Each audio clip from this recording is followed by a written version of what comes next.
Future generally health insurance company limited 9 महिन्यानंतर delivery cover देणारी, claim न घेतल्यास पुढील हप्त्यास 80% डिस्काउंट देणारी, कमीत कमी हप्त्यात जास्तीत जास्त सुविधा देणारी, त्याचबरोबर सासवड, जेजुरी, पुणे येथील सर्व नामांकित हॉस्पिटल्समध्ये कॅशलेस सुविधा देणारी एकमेव कंपनी. अधिक माहितीसाठी संपर्क शेवते इन्शुरन्स 9822326844. राष्ट्रवादी काँग्रेसचे अध्यक्ष, ज्येष्ठ नेते देशाचे माननीय शरद पवारजी, महाराष्ट्राचे माजी मुख्यमंत्री काँग्रेसचे ज्येष्ठ नेते अशोकरावजी चव्हाण,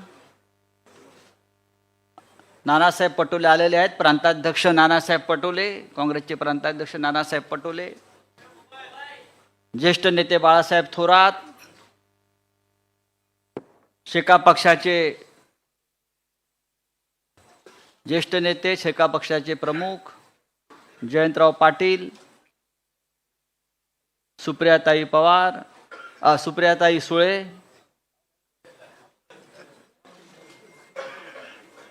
युवा सेनेचे अध्यक्ष श्री आदित्य ठाकरे आणि इथे उपस्थित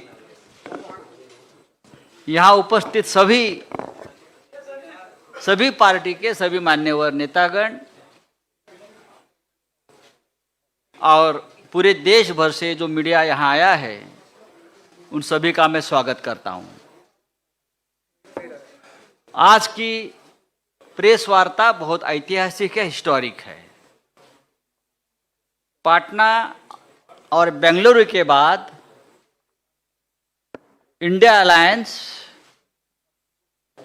मुंबई में मिलने जा रही है और उस बारे में सभी जानकारी जो आपको चाहिए, जो कल से शुरू होने जा रही है, उस बारे में आपसे बातचीत करने के लिए सभी नेतागण उपस्थित है. आपने देखा होगा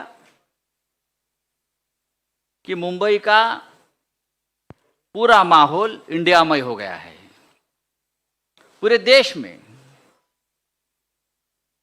इंडिया की सिर्फ 3 बैठकें हो रही है, लेकिन ममता दीदी ने आज कहा है, जो ममता दीदी का भी आगमन हो रहा है, कि रसोई गैस 200 रुपया सस्ता हो गया. ये इंडिया की सिर्फ 2 बैठकों का कमाल है. लालू यादव जी कल निकले पटना से मुंबई के लिए. तब लालू जी को पूछा गया पत्रकारों से, लालू जी मुंबई में क्यों जा रहे हो? तो लालू जी ने कहा, मोदी जी के नरड़ी पर बैठने जा रहा हूं. ये कोई व्यक्तिगत लड़ाई नहीं, इसका मतलब है हम तानाशाही के खिलाफ लड़ने जा रहे हैं. और एक मुद्दा बहुत महत्वपूर्ण है. जैसे आदित्य जी आप बोल रहे थे कि आज फिर एक बार चाइना अंदर घुस गई है, आक्रमण किया है अपने जमीन पर. लद्दाख में, अरुणाचल प्रदेश में. लेकिन जैसे जैसे हमारा इंडिया आगे बढ़ेगा, वैसे वैसे चाइना पीछे हटेगी. ये इंडिया की ताकत बनते जा रही है. आज उद्धव जी, शरद पवार साहब आपसे बातचीत तो जरूर करेंगे, लेकिन मैं आपको ये बताना चाहता हूं कि हम कल और परसों 31 अगस्त एंड 1 सितंबर के इंडिया मीट की पूरी तैयारी कर चुके हैं. सभी प्रमुख नेता, सभी प्रमुख दल जो पटना में थे, जो बेंगलोर में थे, वो मुंबई में आ रहे हैं. लालू यादव जी का आगमन हो गया है, डॉक्टर फारूक अब्दुल्ला जी का आगमन हो गया है, ममता बनर्जी का आगमन हो गया है. कल मल्लिकार्जुन खड़गे साहब, सोनिया जी, राहुल जी, सब प्रमुख नेता कल आ जाएंगे. अखिलेश जी आएंगे, नीतीश कुमार जी, अरविंद केजरीवाल जी, हेमंत सोरेन जी, ये सभी मुख्यमंत्री, 6 राज्यों के मुख्यमंत्री यहाँ, स्टालिन साहब, 6 राज्यों के मुख्यमंत्री और सभी नेतागण आएंगे। आपके मन में जो भी प्रश्न है, जो भी शंकाएं हैं, उस बारे में आप सवाल पूछ सकते हैं, लेकिन मैं आपको एक विनती करूंगा कि ये प्रेस कॉन्फ्रेंस ज़्यादा लंबा मत खींचिए। जो काम की बात है वो करिए। और अब मैं नाना पटोले जी को अपनी बात रखने के लिए आमंत्रित करता हूं।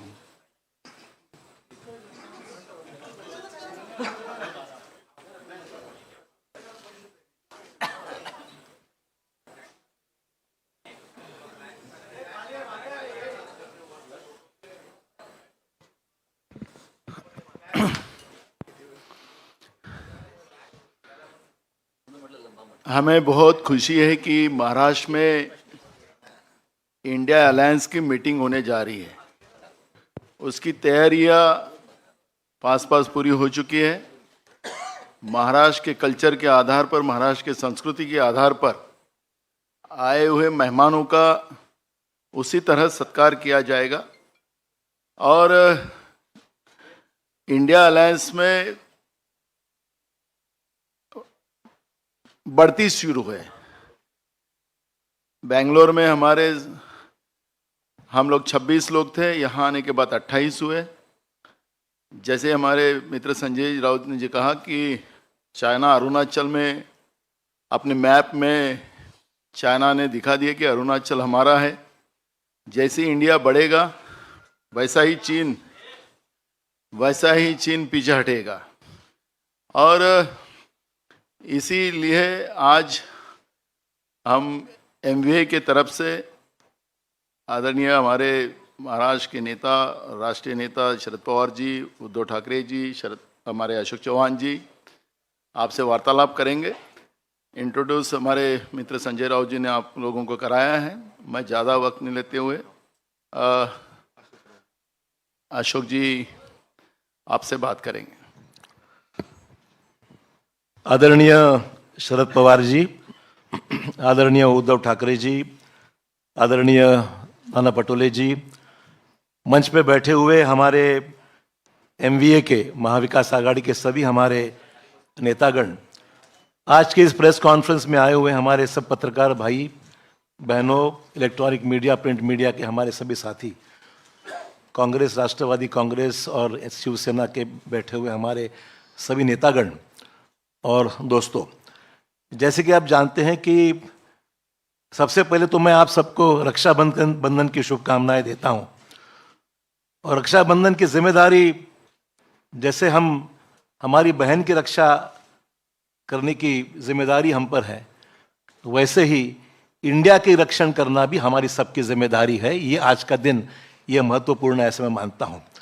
इसलिए आगे बढ़ने से पहले आप तो जानते हैं कि ये इंडिया की इस मीटिंग की पूरी तैयारियां यहाँ पर बहुत ज़ोर शोर से हुई है।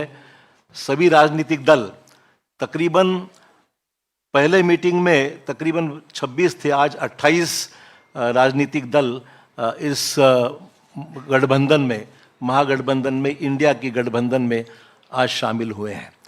और सभी पार्टीज़ के हमारे साथी बड़े ज़ोर शोर से इस मीटिंग की सक्सेस के लिए काम कर रहे हैं। आपने देखा कि इससे पहले 2 मीटिंग्स हमारी संपन्न हुई और ये तीसरी मीटिंग हमारी होने जा रही है मुंबई में।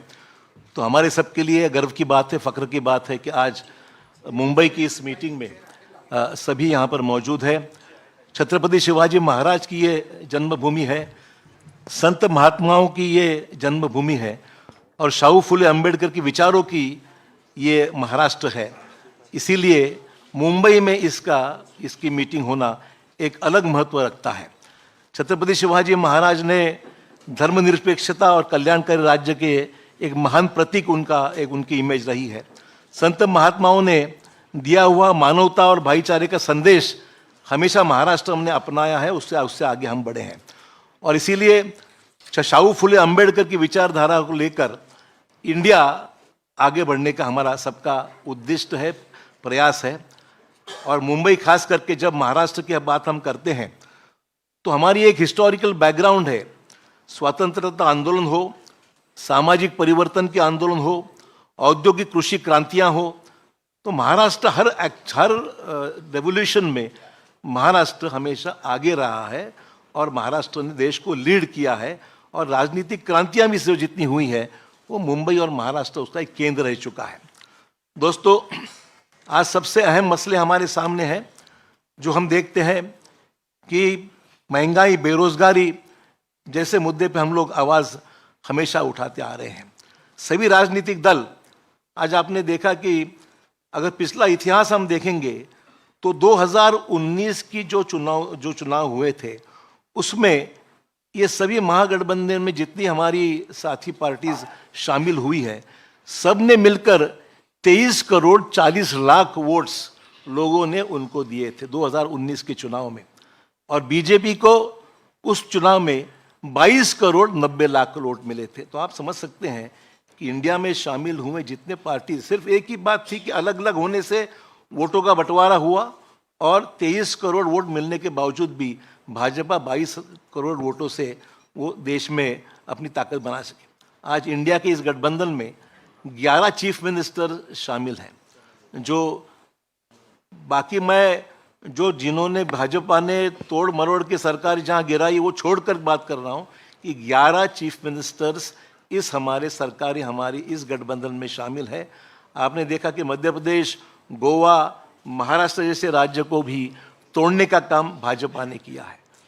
पर आपने देखा कि कर्नाटक में तोड़ने के बावजूद दोबारा वहाँ पर ज़्यादा अक्सरियत से हमारी सरकार वहाँ पर कर्नाटक में लोगों ने चुन के दी है। और मुझे पूरी उम्मीद है कि इंडिया के इस माहौल से आज जो भी हम कोशिश कर रहे हैं, महाराष्ट्र में हमारे सरकार तोड़ने के बावजूद भी महाराष्ट्र में दोबारा हमारी सरकार हमारी एमवीए की और अन्य साथियों को मिलकर हम स्थापित करेंगे, ऐसे पूरी उम्मीद दोस्तों हमको है।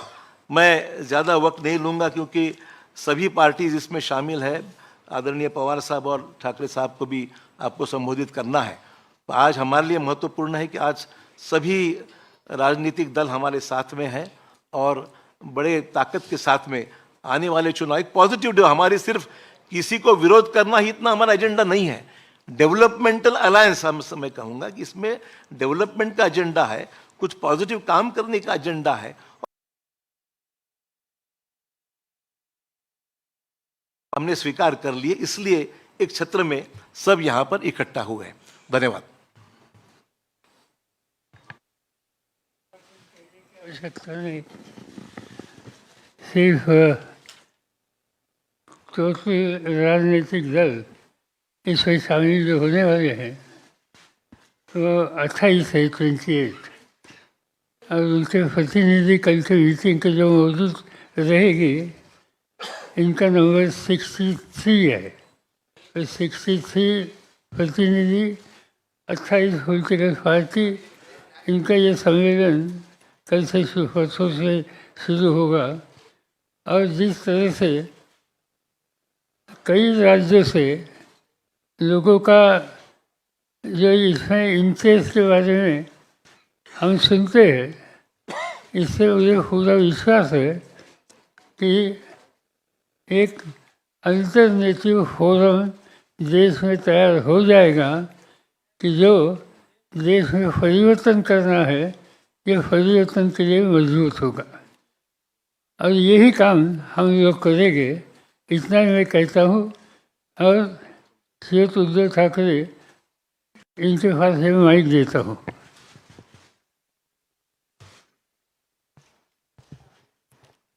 आदरणीय पवार साहेब, व्यासपीठावर माझ्यासोबत बसलेले सर्वच माझे मान्यवर सहकारी आणि पत्रकार आणि तिन्ही पक्षाच्या पदाधिकारी बांधवांनो आणि भगिनींनो, मराठी आणि हिंदी दोन्ही भाषांमध्ये बोलणार आहे। जसं अशोकरावांनी रक्षाबंधनाच्या शुभेच्छा दिलेल्याच आहेत, त्याचप्रमाणे मी सुद्धा सर्वांना, देशातील सर्व माझ्या मातांना आणि भगिनींना रक्षाबंधनाच्या शुभेच्छा देतो। आणि रक्षाबंधन केवळ एका दिवसासाठी असायला नको। राज्यकर्ता म्हटल्यानंतर आपल्या कारभारातला प्रत्येक दिवस हा महिला सुरक्षित राहण्यासाठी वापरला गेला पाहिजे. महिलांना आपल्या देशात सुरक्षित वाटलं पाहिजे, असा राज्यकारभार करायला पाहिजे, असं शासन असलं पाहिजे. दुर्दैवाने तसं शासन आज तरी आपल्या देशात आणि राज्यामध्ये दिसत नाहीये. मधल्या काळामध्ये मी त्याच्यावरती भाष्यही केलं होतं. 1-2-3 दिवसापूर्वी माझी हिंगोलीत सभा झाली, त्याही सभेत बोललो होतो. कारण मी बातमी वाचली होती की खास करून भारतीय जनता पक्षाच्या कार्यकर्त्यांना सांगितलं गेलं होतं की मुस्लिम महिलांकडनं राखी बांधा, आणि तोच धागा म्हणजे रक्षाबंधनाचा धागा वेगळा आणि या बातमीचा धागा वेगळा. मी असं म्हटलं होतं की सुरुवात करायची असेल तर बिल्किश बानूकडनं करा. आणि मणिपूरमध्ये या 2 महिलांची धिंड ज्या पद्धतीने काढली गेली, ज्याप्रमाणे आपल्या महिला कुस्तीपटू तिकडे दिल्लीत बसल्या असताना त्यांच्याकडे दुर्लक्ष केलं गेलं, तर या सगळ्या महिलांना सुरक्षित वाटावं असं सरकार आणण्यासाठी म्हणून आम्ही सगळे एकत्र आलेलो आहोत. और आप सभी तो जानते हैं कि पूरे देश को अपना परिवार मानने वाले सारे लोग जो देशप्रेमी हैं, मैंने पहली मीटिंग में कहा था कि मैं विपक्ष ये शब्द मानता नहीं हूं. हम इकट्ठा आए हैं अपने देश की रक्षा करने के लिए. रक्षाबंधन देश की रक्षा, भारत माता की रक्षा करने के लिए हम इकट्ठा आए हैं. और साथ ही साथ तानाशाही के खिलाफ तो हम हैं, जुमलेबाजी के खिलाफ हम हैं. संजय राउत जी ने जैसे कहा कि हमारी तीसरी मीटिंग होने जा रही है और आज ही गैस सिलेंडर के दाम 200 रुपए से कम हो गए. शायद मुझे ऐसे लगता है कि जैसे जैसे इंडिया आगे बढ़ेगा, एक दिन ऐसे आएगा कि आज की सरकार गैस सिलेंडर फ्री में दे देगी, सबको फ्री. क्योंकि वो सरकार अभी गॅस पर है, सरकारच गॅसवरती आहे आणि त्याच्यामुळे सिलेंडरचे भाव जर का कमी केले असतील तर मला काय त्याच्यात आश्चर्य वाटत नाही. 9 साल हो गए, आज तक कभी बहनों की याद आई नहीं थी. आज अचानक बहनों की याद आ गई और रक्षाबंधन की गिफ्ट दी गई. क्यों 9 साल रक्षाबंधन हुआ नहीं था क्या? भाऊबीज काय 9 वर्षात झाली नव्हती? पण ह्या सगळ्या गोष्टी अब ये पब्लिक है, सब जानती है. ये पब्लिक है, सब जानती है. और कुछ भी करे तो अभी उनको बचाने वाला कोई नहीं है. आज जैसे हम आपके सामने इंडिया की मीटिंग करने जा रहे हैं कल और परसों, मुझे अभी नाना जी ने बताया कि वो भी लोग कुछ करने जा रहे हैं, महायुति की बैठक करो. लेकिन उस बैठक में सिर्फ हमारा विरोध नहीं करना. जो काश्तकार आज संकट में है, मैं खुद गया था और अब पूरे आप ही के माध्यम से मैं न्यूज़ पढ़ता हूँ, देखता हूँ. पूरे महाराष्ट्र में सूखे जैसी स्थिति है. क्या कर रही है अपनी राज्य की सरकार, क्या कर रहे हैं अपने प्रधानमंत्री जी? आएंगे कुछ ना कुछ एक भूल भुलैया दिखाकर चले जाएंगे, इससे कुछ होने वाला नहीं. अगर अच्छा काम करना है तो जब कोई संकट में होता है तब ही उसको मदद की आवश्यकता होती है, और उस वक्त जो मदद की जाती है वही मदद वो पूरे जिंदगी भर याद रखता है. और इसलिए ज़्यादा लंबी बात मैं भी नहीं करना चाहता हूँ. बाकी सारी बातें तो हम पूरे विस्तार से परसों करने ही वाले हैं, परसों वापस हम मिलने वाले हैं. लेकिन इतना ही मैं कहूँगा कि हम जितने सारे लोग, हाँ हमारी विचारधारा अलग अलग है, जरूर है, लेकिन उद्देश्य एक है, वो हमारे देश की रक्षा करना, संविधान की रक्षा करना. और फिर से दोबारा अपने देश में तानाशाही, अगर मैं कहूँ आज़ादी की जंग जो हुई थी, अशोक जी आपने जो बात कही ये बात सच है कि चले जाओ, मला वाटतं आपल्या मुंबईतच सुरुवात झाली होती, गवालिया टँक. तो चले जाओ क्यों, किसको? ब्रिटिश भी तो विकास कर ही रहे थे ना. अगर उनको भगाते नहीं हम लोग, पूरी ताकत रास्ते पे नहीं उतरती, तो ब्रिटिश भी तो विकास कर ही रहे थे. हमें विकास भी चाहिए, लेकिन विकास के साथ साथ हमें आज़ादी भी चाहिए. और विकास से भी ज़्यादा ऊंची हमारी आज़ादी है, उसकी रक्षा करने के लिए हम सारे इकट्ठा आए हैं. और विचारधारा अलग अलग होगी, लेकिन उद्देश्य एक है. और इसी को तो हम लोकतंत्र मानते हैं, प्रजातंत्र मानते हैं, लोकशाही मानते हैं. आणि ती लोकशाही वाचवण्यासाठी आम्ही एकत्र आलेलो आहोत. एकत्र राहू आणि आमच्या भारत मातेच्या हातापायात पुन्हा कोणत्याही हुकुमशहाला बेड्या घालायला देणार नाही, ही शपथ घेऊन आम्ही पुढे जाणार आहोत. धन्यवाद.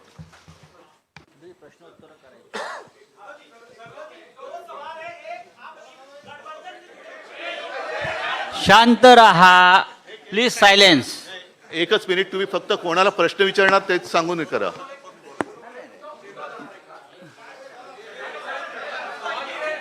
हेलो सर देखिए- उद्धव जी दो सवाल है मेरे। एक, गठबंधन से जुड़े किन मुद्दों पर आपकी चर्चा होगी गठबंधन से जुड़े? दूसरा, सारी बातें अभी कहूं तो फिर कल की मीटिंग की आवश्यकता क्या है? संयोजक कौन होंगे उसको लेकर क्लैरिटी, क्या उस पर फैसला हो जाएगा इस बैठक में? संयोजक कौन होंगे इंडिया सारी गठबंधन? बातें आपको जैसे मैंने कहा कि विस्तार से परसों आपके अरे सामने ठहरो, की उनका होने जाएगी, दो। क्योंकि ये सारे जो मामले हैं वो देश के लिए है. हमारे कोई काय त्याला म्हणतात खाजगी गोष्टी काही आम्ही त्याच्यात करायला आलेलो नाही आहोत. देशाच्या गोष्टी आहेत आणि हा देश आमचा परिवार आहे, हो हे देश आमचं कुटुंब आहे आणि म्हणून आम्ही एकत्र आलेलो आहोत. गठबंधन के कई साथी कह रहे हैं कि हमारी पार्टी के नेता प्रधानमंत्री बनेंगे. एक अरे अरे त्यांना विचारू दे. अरे एक मिनिट त्यांना विचारू दे ना.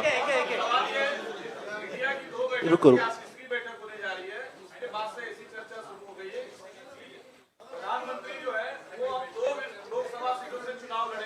क्या आप दोनों बनारस में या जहां से वो दूसरी सीट से चुनाव लड़ेंगे संयुक्त सभा करेंगे? अरे चुनाव तो अभी दूर है ना, जब की बात तब देखी जाएगी.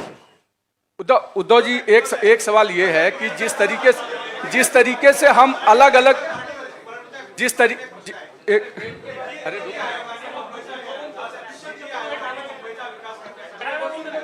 हा महत्वाचा प्रश्न आहे.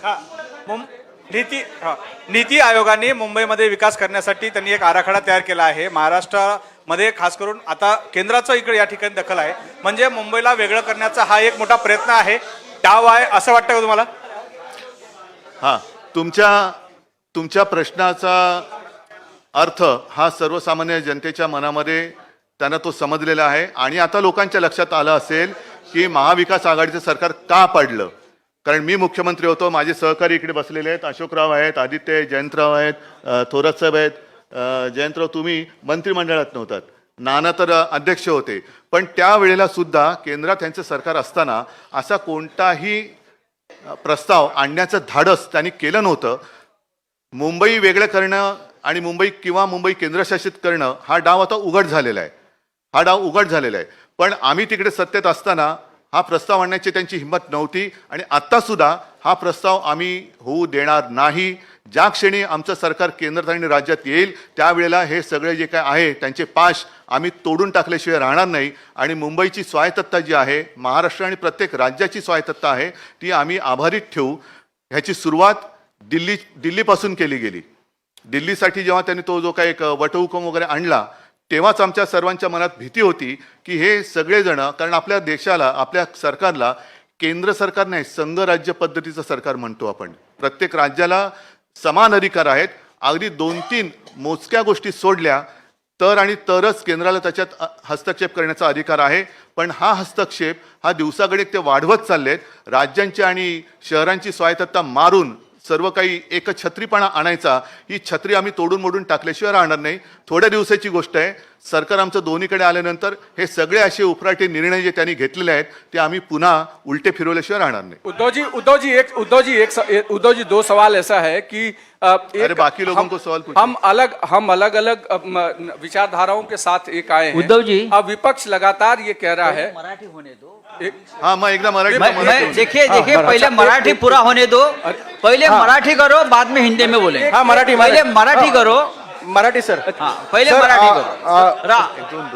राहुल सर, महायुतीची एकीकडे ही बैठक सुरू असताना दुसरीकडे याच वेळी म्हणजे 31 आणि 1 दिवशी महायुतीची बैठक मुंबईत लावून घेतलेली आहे. म्हणजे एका बाजूला इकडे हे सुरू असताना राज्यात देखील हीच सेम टाइम बैठक लावणं काय नेमकं म्हणजे? मी त्याचं उत्तर दिलेलं आहे.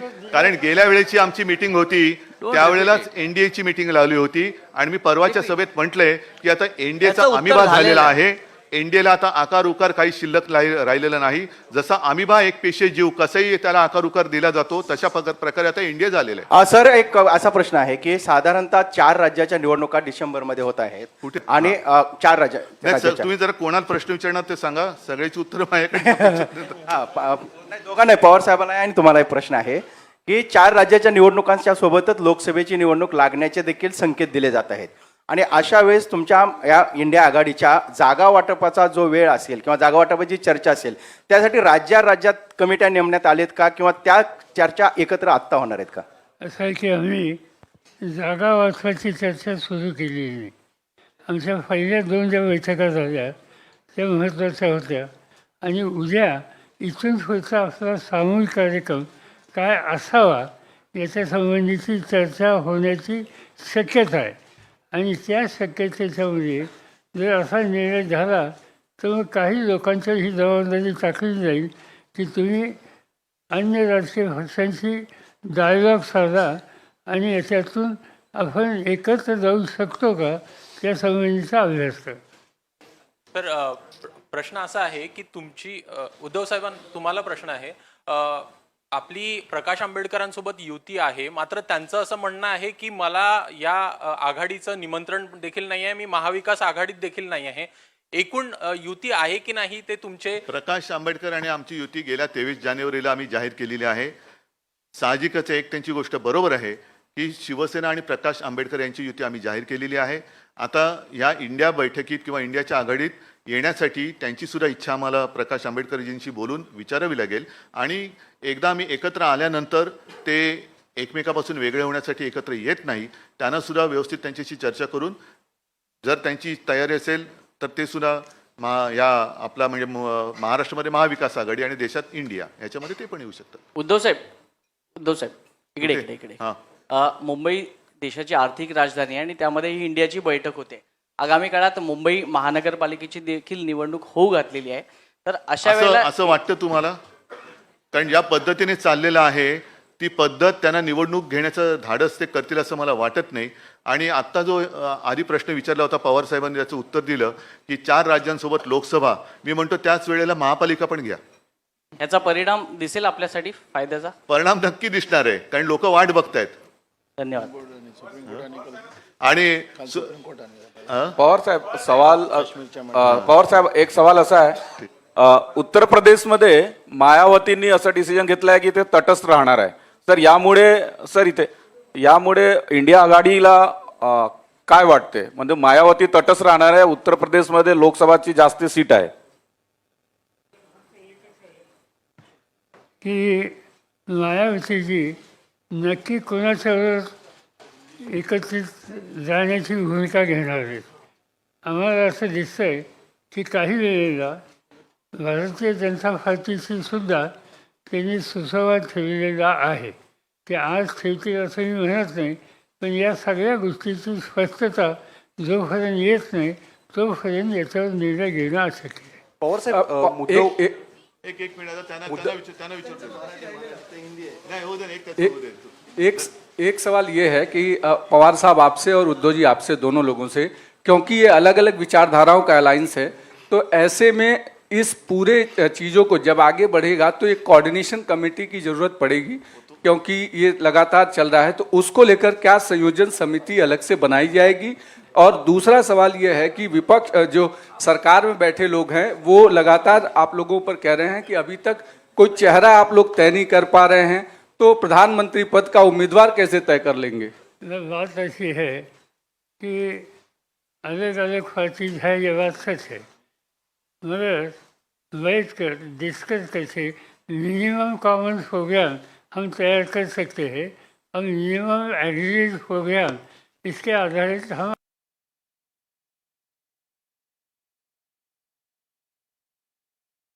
बनाने के लिए चॉइस बहुत है. सवाल यह है कि भाजपा के पास और चॉइस क्या है? जो 10 साल बैठे थे उन्होंने क्या किया सब लोग देख रहे हैं, सब लोगों ने उनका अनुभव लिया है. अब बीजेपी के सामने सवाल है कि अरे अभी चुनाव जीतना है, क्योंकि कर्नाटक में तो देखा आपने कोई कामयाबी हासिल नहीं हुई. बजरंग बली भी लाना पड़ा उनको, लेकिन तो भी बजरंग बली ने उनको आशीर्वाद नहीं दिए. तो अब उनके सामने सवाल है कि चॉइस क्या है, क्या कौन बनेगा जो करोड़पति नहीं. साहेब एक दोन प्रश्न क्या इसी डर से लगातार वो लोग ये कह रहे हैं कि कोई दूसरा चुनाव हम एक साथ नहीं कराएंगे, क्योंकि उनका एंटी इनकम्बेंसी जो है वो नेशनल वाइड पर ना पड़े, ऐसी उनको डर है क्या? उनको अभी उनके मन की बात मैं कैसे समझूं? वो तो टीवी पे होती रहती है. पवार साहेब मला प्रश्न विचारायचा आहे की इंडिया अलायन्सच्या बाबत थेट पंतप्रधानांपासून ते अमित शहा हे थेट आरोप करतात की एकतर भ्रष्टाचारी आणि घराणेशाही अशा स्वरूपाची ही अलायन्स आहे. याला उत्तर काय तुमचं? आणि पहिल्यांदा हे मी प्रधानमंत्र्यांचं भाषण भोपाळचं ऐकलं आणि भोपाळच्या भाषणामध्ये त्यांनी काँग्रेसवर टीका केली, भ्रष्टाचाराची. राष्ट्रवादी काँग्रेस पक्षावर टीका केली. राष्ट्रवादी काँग्रेस पक्षावर टीका करत असताना त्यांनी राज्य सहकारी बँक आणि इरिगेशन घोटाळा या दोन गोष्टी कटाक्षाने त्यांनी सांगितल्या. माझा आग्रह एकच आहे प्रधानमंत्र्यांचा, ते प्रधानमंत्री आहेत देशाचे, जिथे सत्तेचा गैरवापर झाला अशी माहिती त्यांच्याकडे असेल तर त्यांनी सखोल चौकशी करावी आणि वस्तुस्थिती समाजाच्या समोर ठेवावी. नुसता आरोप करण्याचा अर्थ नाही. तुमच्या हातात सत्ता आहे, त्याची चौकशी करा आणि संबंध देशाला सांगा वस्तुस्थिती काय. पवार साहेब, एक प्रश्न असा आहे पवार साहेब, आपल्यासोबत आपले काही सहकारी बाजूला गेले, त्यामुळे अनेक लोक आपल्या संभ्रमणात आहे. जे काही पार्ट्याज आहेत देशभरामधले, त्यांचाही संशय आहेत की पवार साहेब आमच्यासोबत आहेत आणि त्यांचे काही सहकारी भाजपसोबत आहे. हा संभ्रम मोठा आहे, लोकांमध्ये आहे, कार्यकर्त्यांमध्ये आहे. काही संभ्रम नाही. या लोकांना त्यांची जागा उद्याच्याला या राज्याचे मतदार दाखवतील. अजिबात स्पष्टता आमच्या सगळ्या हितचिंतकांच्यामध्ये आहे. पवार साहब, दिनेश पवार साहब, दो सवाल है. क्या असदुद्दीन ओवैसी, सवाल ये है कि आपने तो कह दिया कि संभ्रम नहीं है, भ्रम नहीं है, लेकिन कांग्रेस और शिवसेना के नेता कहते आए हैं कि लगातार भ्रम बना आज की हुआ जो है. पत्रकार परिषद है ना, वो इंडिया के बारे में है, अपने देश के बारे में है. कोऑर्डिनेशन बाकी हम फिर लोग तो कैसे मिलते होगा? रहते, उस वक्त ये सारे सवाल जवाब हो सकते हैं. पवार साहेब प्रश्न असा आहे पवार साहेब, आपण सगळ्या विरोधी पक्ष, सगळ्या पक्षांना आपण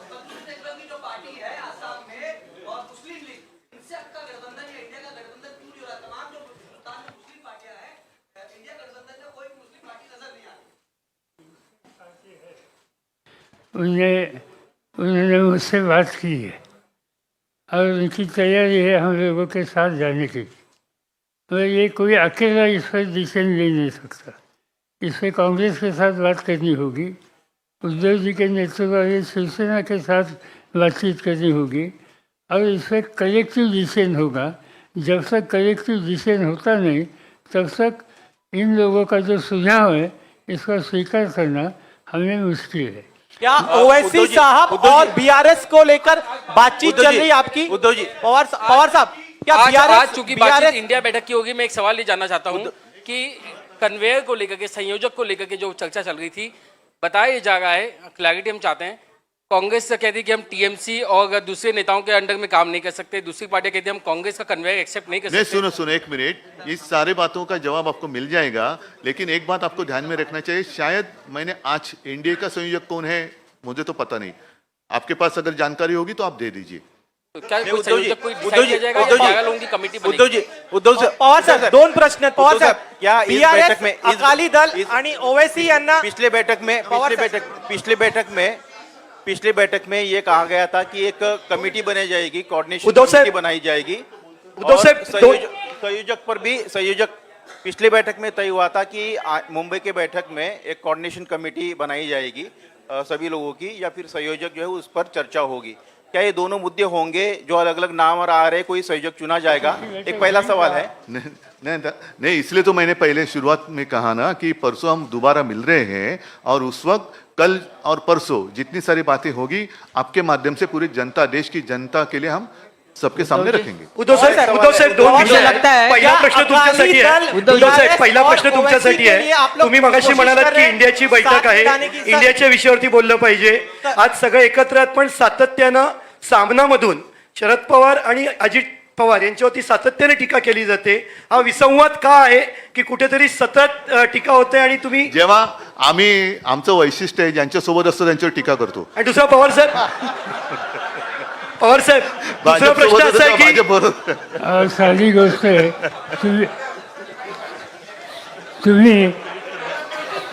तुम्ही तुमच्या मीडियातनं टीका केली म्हणून आम्ही काम करायचं थांबवायचं का?